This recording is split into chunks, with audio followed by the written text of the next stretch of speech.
today, I'm going to be giving you the POV for the Desert Dive Coaster. I think that's what I'm going to name it.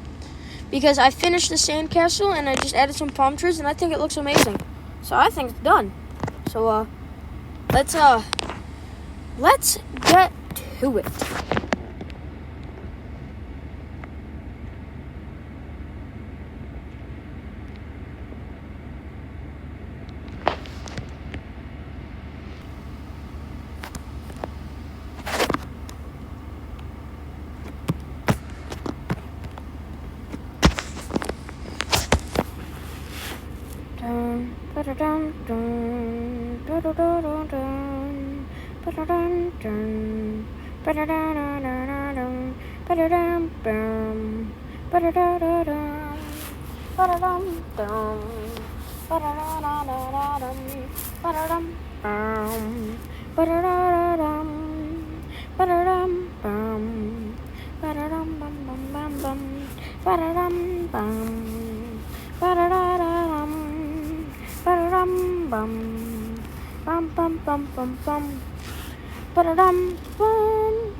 That was the ride, POV, and this is the exit. It just comes right through here, and then you turn here.